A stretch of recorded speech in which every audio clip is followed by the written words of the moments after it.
जय मसीह की। मसीह में मेरे प्यारे भाई और बहनों, मैं आपका भाई सूरज हमेशा की तरह आप सभी को एक बार फिर से सत्य की खोज में स्वागत करता हूं। तो चलिए हम शुरू करते हैं हमारे आज के बाइबल अध्ययन।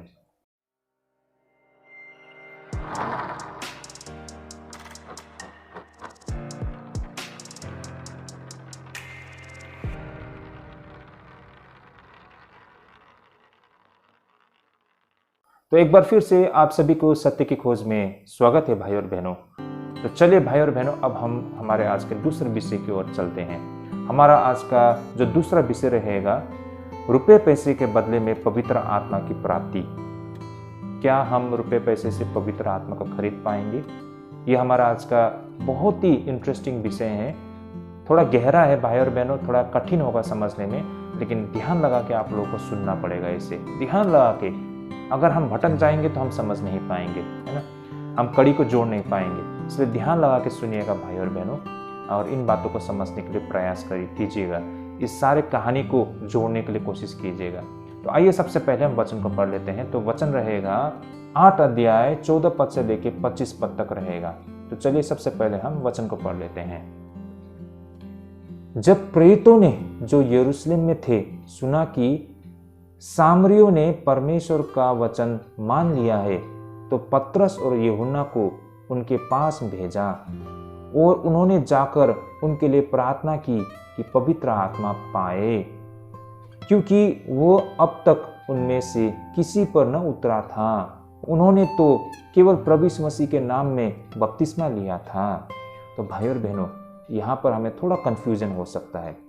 पहली बात तो हम यहाँ पर देख पाते हैं कि प्रेरितों ने जो यरूशलेम में थे सुना कि सामरियों ने परमेश्वर का वचन मान लिया, यानी कि सामरिया में रहने वाले लोगों ने यीशु मसीह के सुसमाचार को ग्रहण कर लिया था।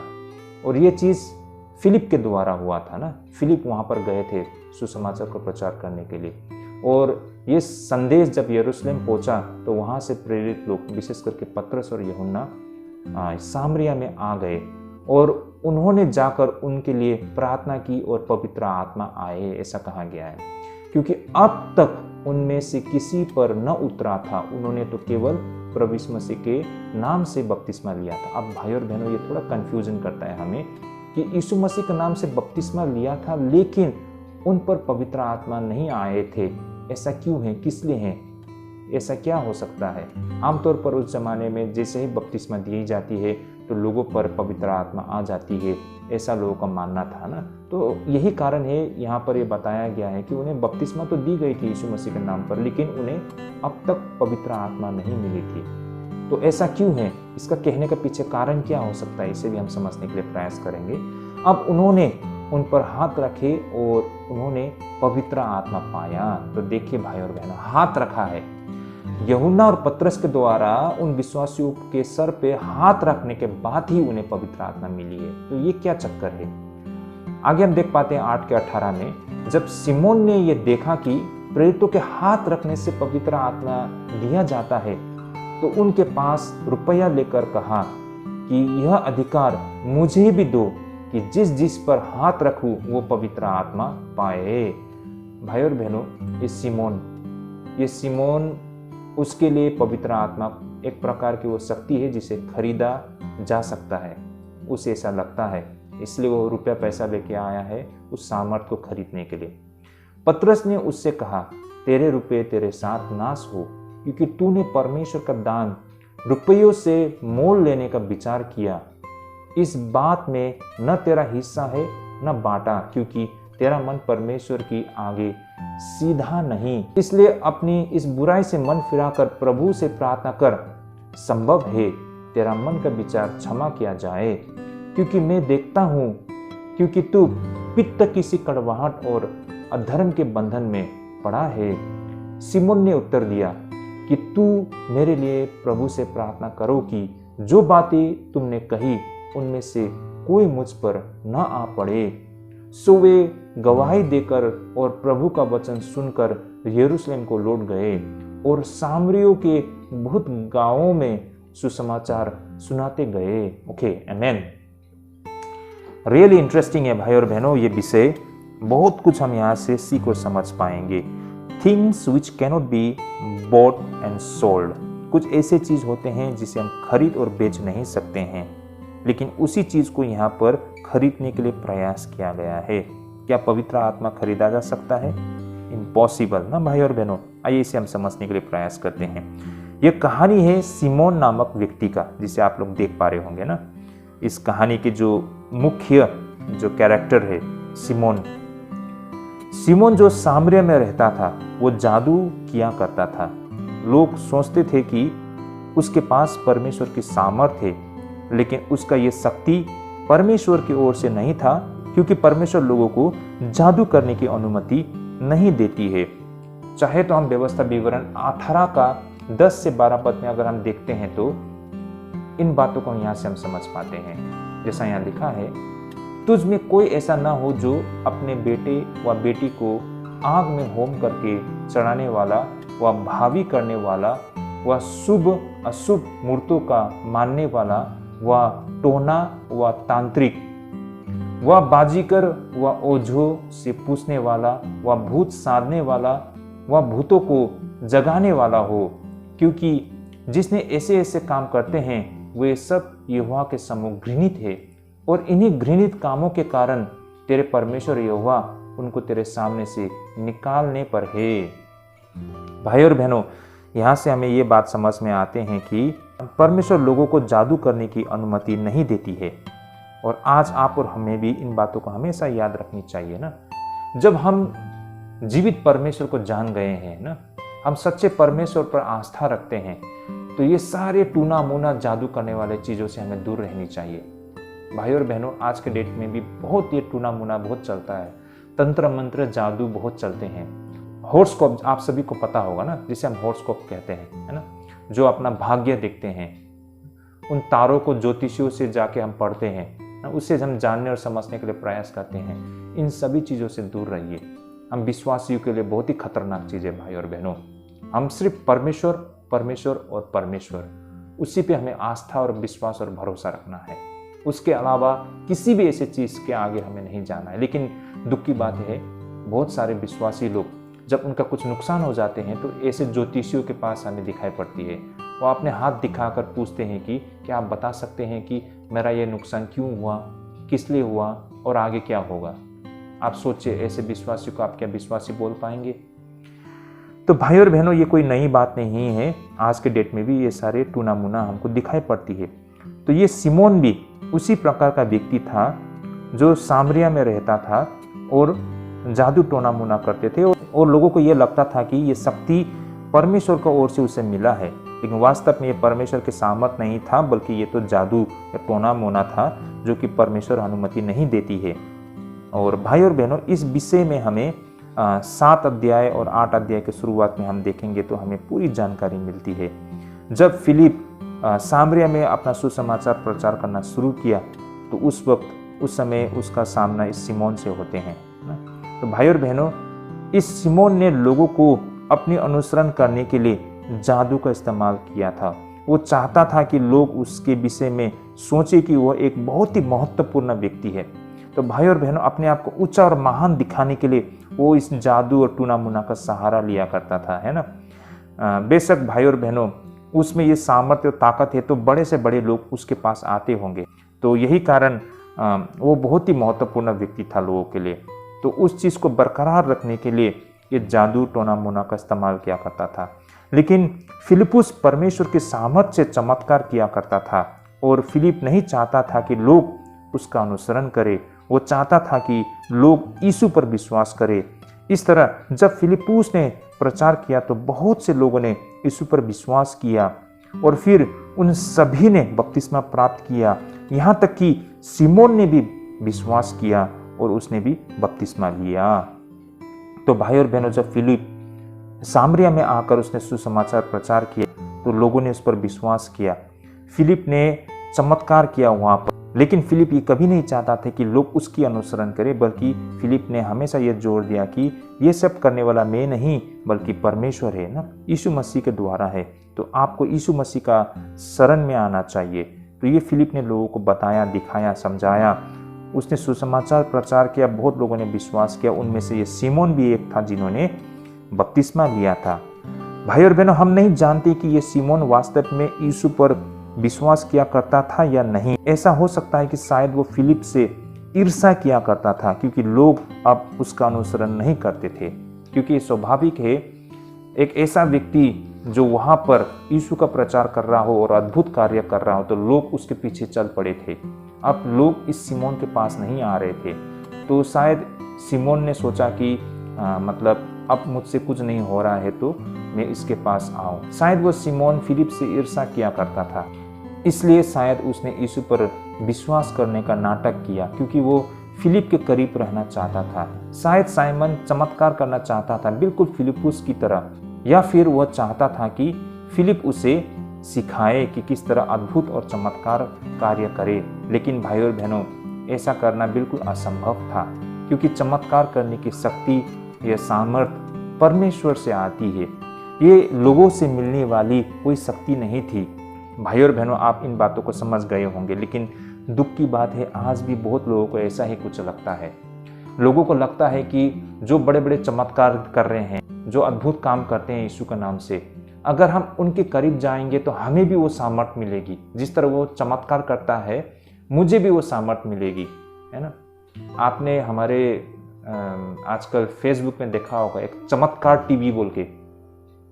जैसे ही वो अपने आप को बिशप बोलता है, किसी के मतलब छू लेता है तो व्यक्ति मतलब जैसा करंट लगा हो, वो फुदकना शुरू करता है ना, पागलों की तरह हरकत करना शुरू करते हैं।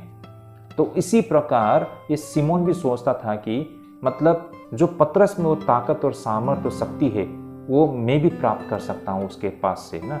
लेकिन उसको ये बिल्कुल भी इल्म नहीं था कि ये सामर्थ्य वास्तव में फिलिप के द्वारा नहीं, परमेश्वर के द्वारा कर रहा है ना, और ये सामर्थ्य सिर्फ परमेश्वर के द्वारा ही वो प्राप्त कर सकता है।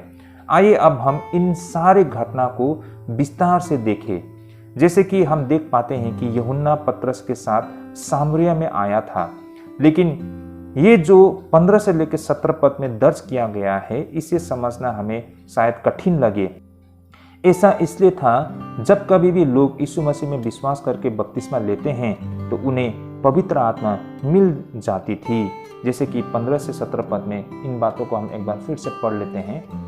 यहाँ पर इस प्रकार लिखा है, और उन्होंने जाकर उनके लिए प्रार्थना की कि पवित्र आत्मा आए, क्योंकि वह अब तक उनमें से किसी पर न उतरा था। उन्होंने तो केवल प्रभु यीशु मसीह के नाम से बपतिस्मा लिया था।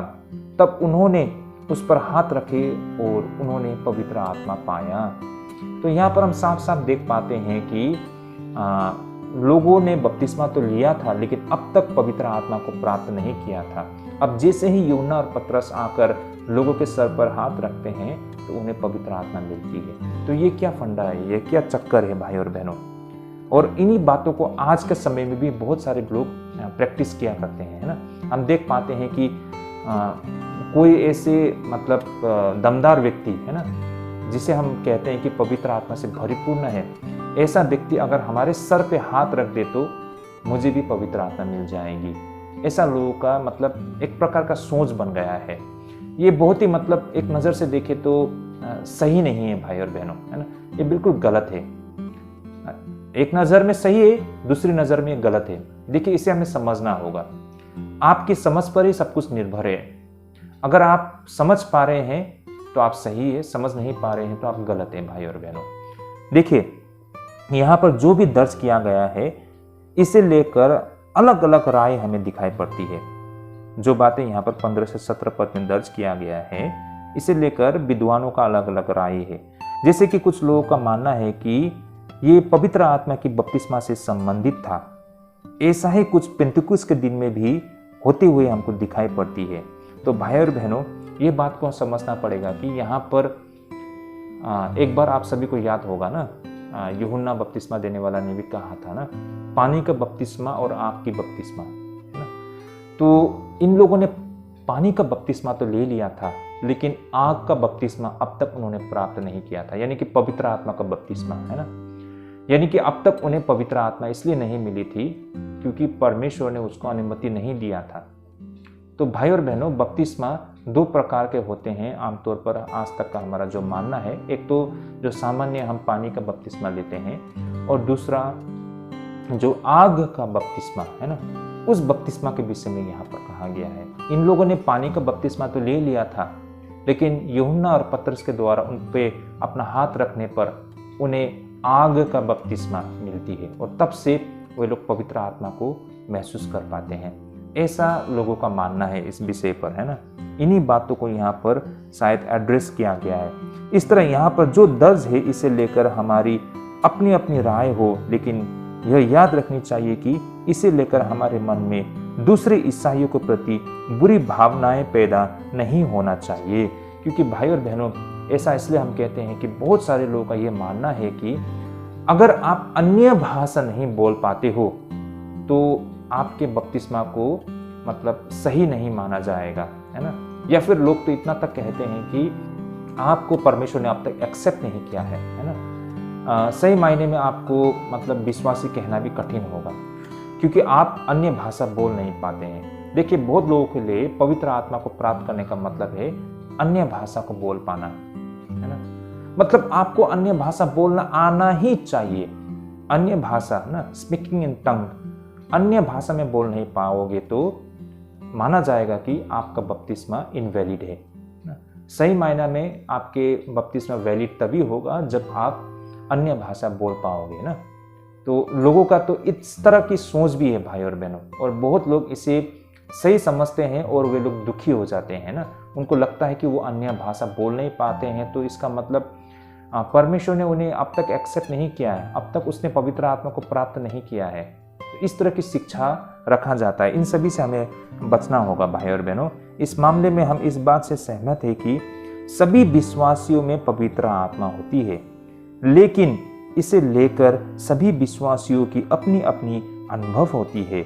भाई और बहनों, ऐसा नहीं है कि सिर्फ जो कोई अन्य भाषा बोल सकते हैं उसे ही पवित्र आत्मा मिली है।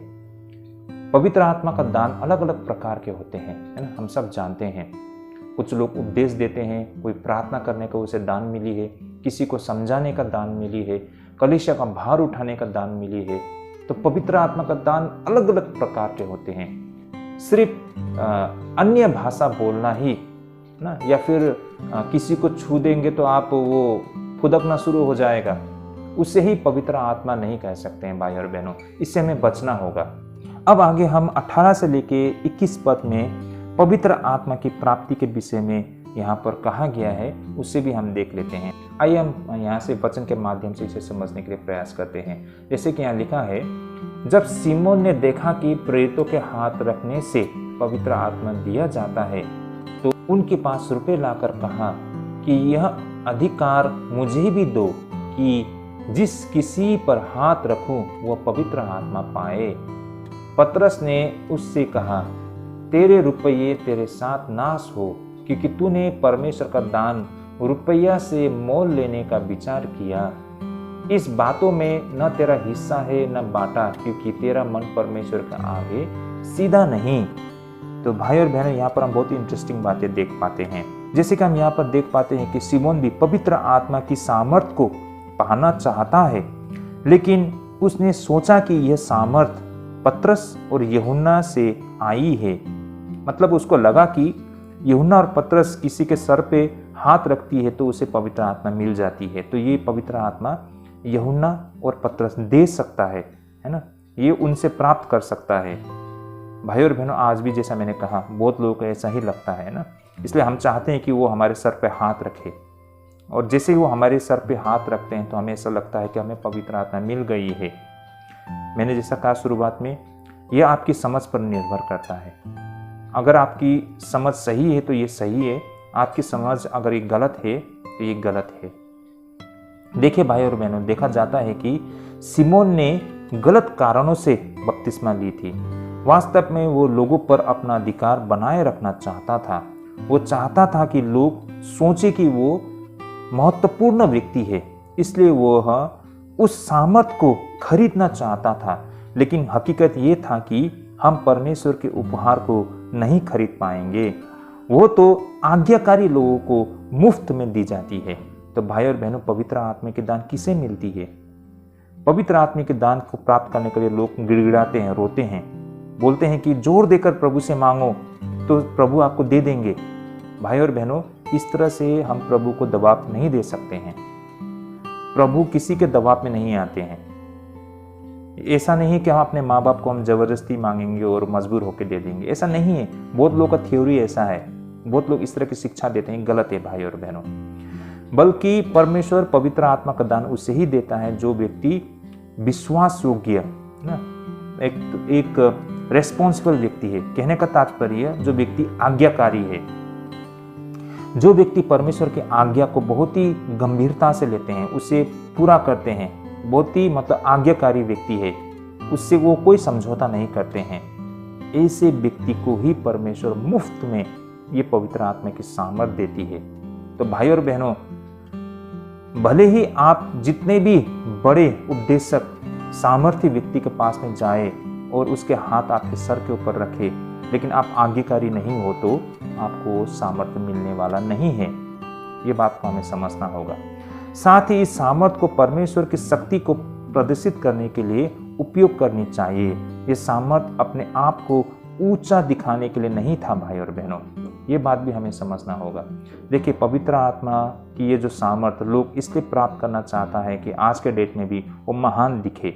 जिस तरह सिमोन ना अपने आप को ऊंचा दिखाने के लिए कि उसके पास भी ये ताकत और सामर्थ्य है ना। पहले तो वो जादू टूना मुना करके लोगों को अपने प्रभाव में रखता था, अब देखा कि उससे ये चीज़ नहीं हो रहा है, क्योंकि इससे जबरदस्त कार्य फिलिप के द्वारा हो रहा है या प्रभु के प्रेरितों के द्वारा हो रहा है।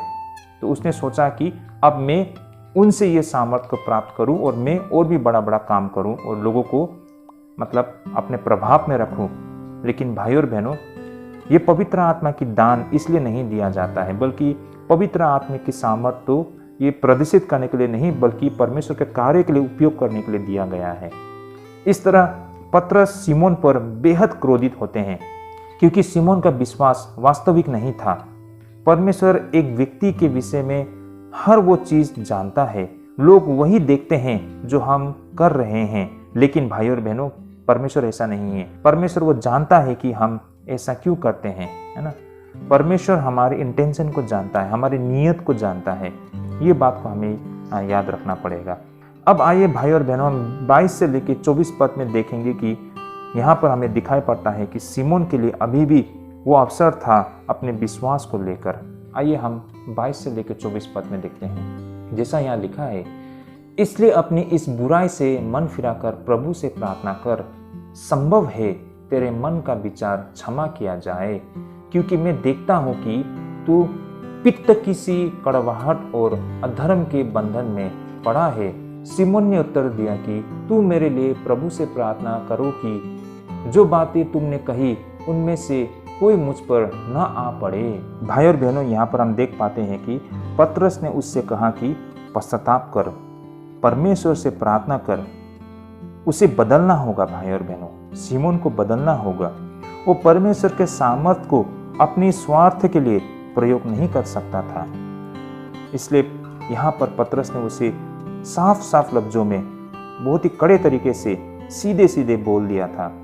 भाई और बहनों, आगे पतरस उससे कहता है कि शायद परमेश्वर उसे क्षमा कर दे। हालांकि अगर लोग ईमानदार है तो परमेश्वर हमेशा उन्हें माफ किया करते हैं। तो भाई और बहनों, ये हकीकत है।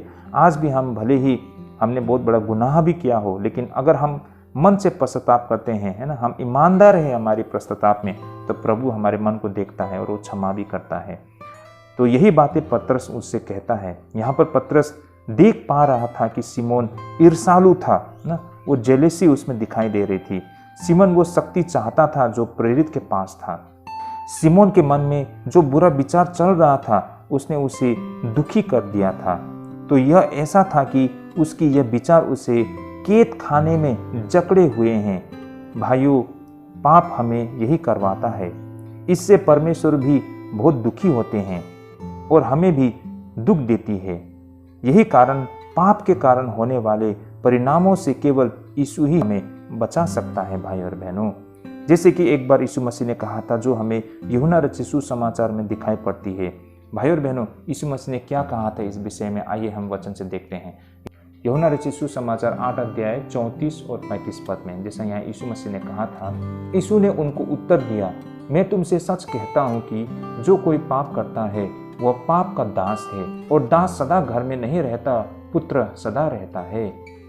इसलिए भाई और बहनों, पाप एक कैद खाने के जैसा है, लेकिन उन कैद से निकलने का एक ही मार्ग है, वो है यीशु मसीह के द्वारा।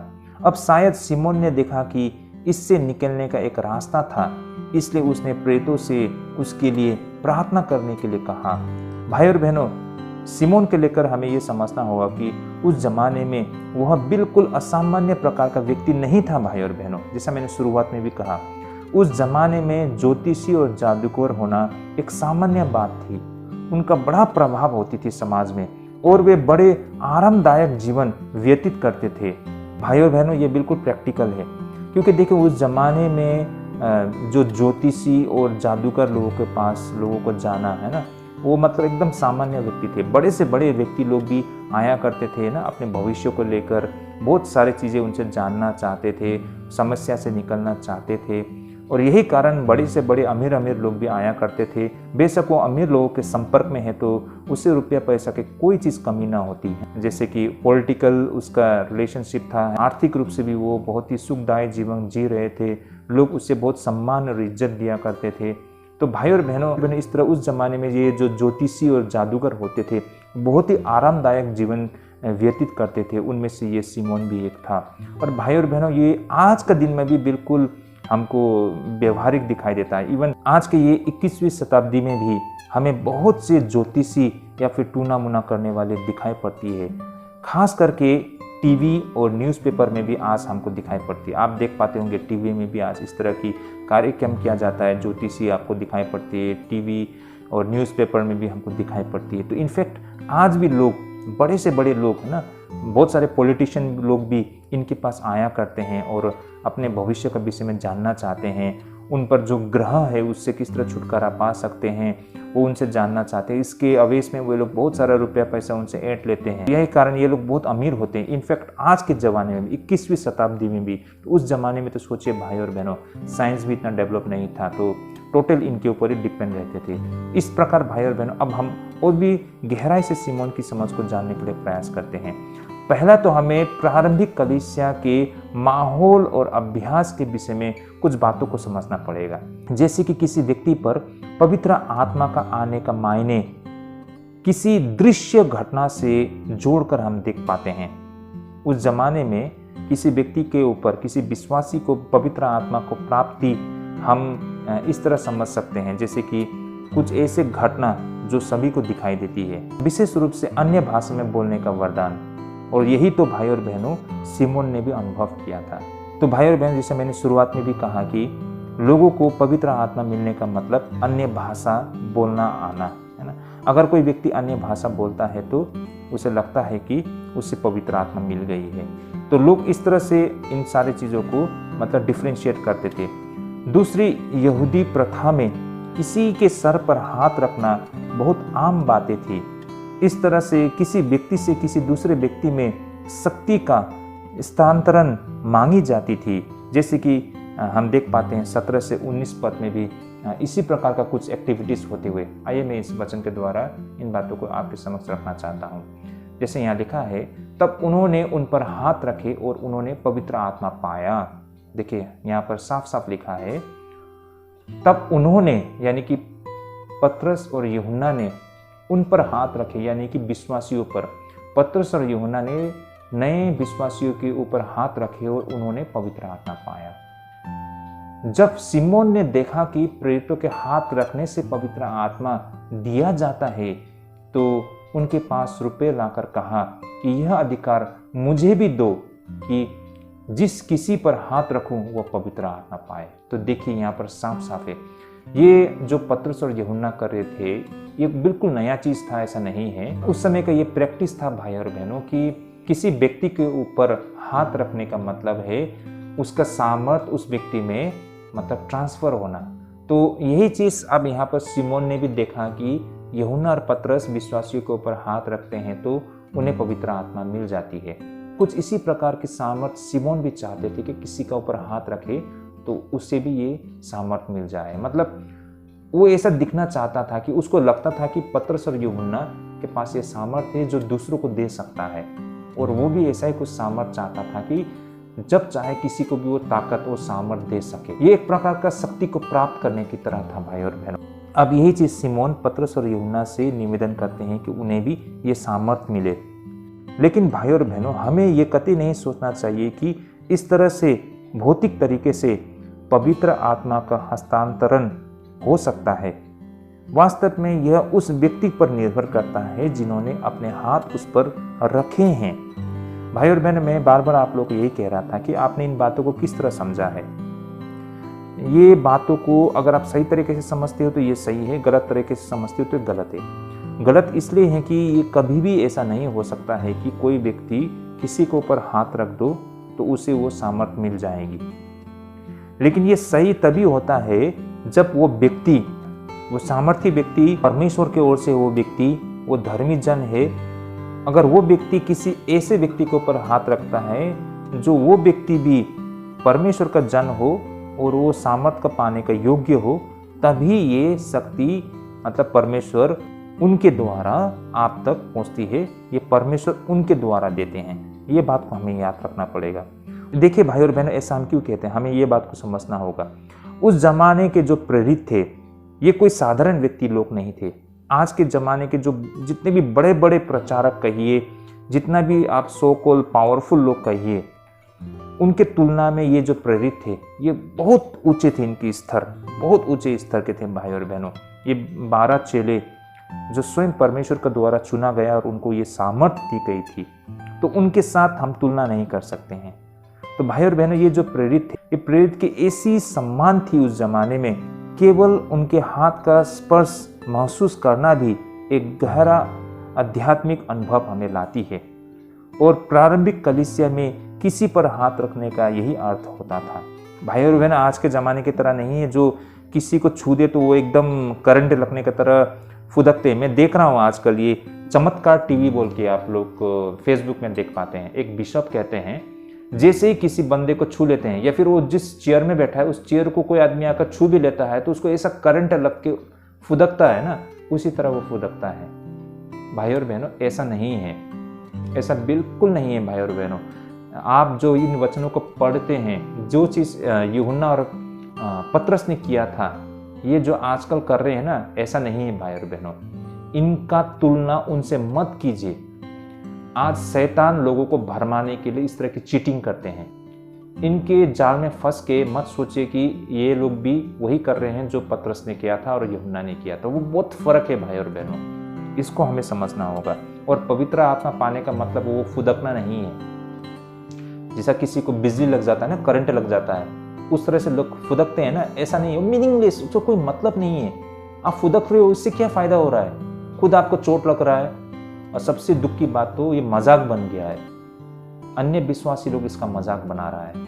ईसाइयत को भी किसी अन्य धर्म के साथ जोड़ के देखा जा रहा है। जैसा दूसरे अन्य धर्म में टूना मुना करते हैं ना, जादू तंत्र मंत्र, ऐसा ही हो गया है। सही मायने में ये लोग टूना मुना ही कर रहे हैं, तंत्र मंत्र करके लोगों को इस तरह से मूर्ख बना रहे हैं। इनसे बच के रहिए भाई और बहनों। तो इस प्रकार भाई और बहनों, अब यहाँ पर सिमोन उन दृश्य से बिल्कुल प्रभावित था जो किसी पर हाथ रखने से होती थी, और अब वह उस सामर्थ को खरीदना चाहता था जो प्रेरित कर रहे थे।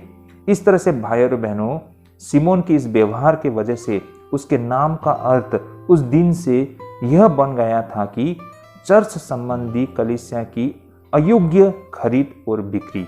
मतलब ये सिमोन और इस सिमोन के नाम के मतलब ही ऐसा बन गया था कि कलीसिया से संबंधित जो कार्य होते हैं उसकी अयोग्य खरीद और बिक्री, मतलब धब्बा लग गया था उसके नाम के ऊपर भी भाई और बहनों।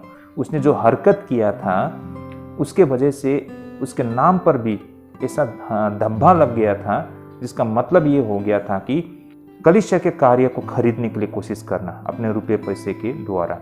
तो भाई और बहनों, कितनी ये शर्मिंदगी की बात है ना। तो भाइयों, यहाँ पर सिमोन के 2 प्रकार के दोष हमें दिखाई पड़ती है। पहला तो उसे पवित्र आत्मा को दूसरे तक पहुंचाने में उतनी दिलचस्पी नहीं थी जितनी कि वह पवित्र आत्मा को प्राप्त करना एक प्रतिष्ठा और शक्ति के रूप में देख रहे थे। तो भाई और बहनों, वास्तव में हमने कहा है ना, पवित्र आत्मा का कार्य तो लोगों तक पहुंचाना ना, ये लोगों की सेवा के लिए है पवित्र आत्मा की कार्य, लेकिन उसका उद्देश्य तो पवित्र आत्मा को प्राप्त करना मात्र अपने आप की प्रतिष्ठा और शक्ति को प्रदर्शित करना मात्र था। ये बिल्कुल उसका जो नियत था गलत था।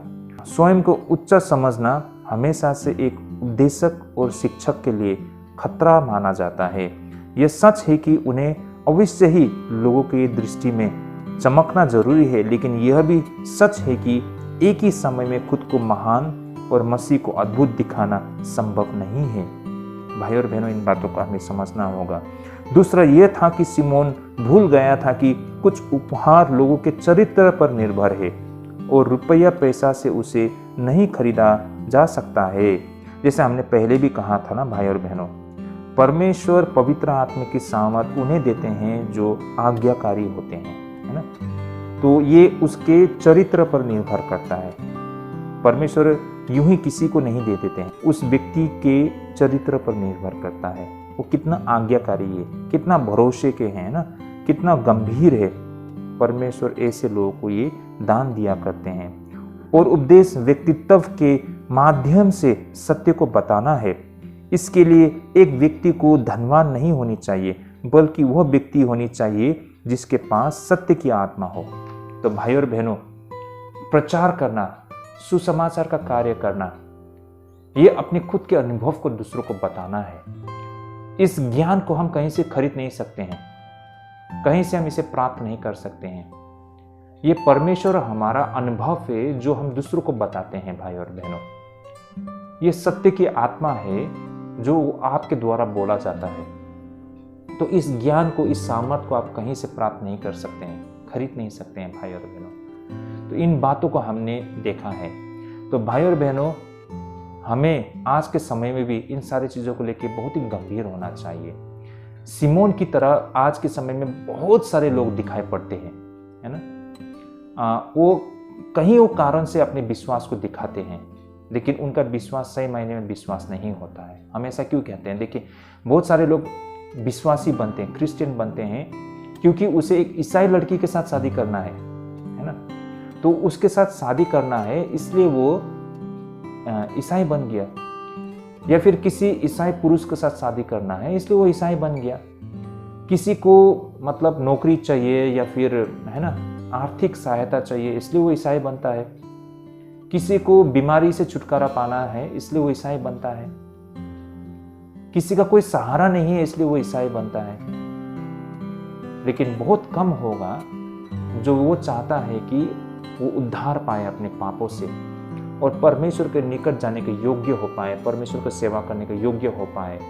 उस सच्चाई की तलाश में परमेश्वर के नाम से बपतिस्मा लेने वाला बहुत कम है भाई और बहनों। तो यही बातों को हमें समझना होगा कि आज भी ऐसे बहुत सारे लोग हैं जो अपने निजी स्वार्थ के कारण प्रभु के पास आना चाहता है, लेकिन प्रभु इन सारी चीज़ों को देखते हैं और समझते हैं, है ना। भले ही लोग हमारे इन सारे मतलब कुकर्म को देख ना पाए, लेकिन परमेश्वर इन सारी चीज़ों को देख पाते हैं। इसलिए भले ही आज आप हो सकता है कि किसी भी रीज़न से, किसी भी कारण से आप आज अपने आप को विश्वासी कहते हो या फिर आपने बपतिस्मा लिया है, लेकिन अगर आप इन सत्य को समझ गए हो तो आपकी सोच को बदलना होगा, आपको पश्चाताप करना होगा। पानी का बपतिस्मा तो एक चिन्ह मात्र है भाई और बहनों। ये गारंटी नहीं देता है कि आप सचमुच प्रभु के निकट जाने के योग्य हो पाए, जब तक आग की बपतिस्मा आप में नहीं होता है। वो आग आपके अंदर के जो जितने पाप है, जितने अशुद्ध चीज़ें, उसे जला के राख नहीं कर देते हैं, तब तक आप शुद्ध नहीं हो पाओगे भाई और बहनों।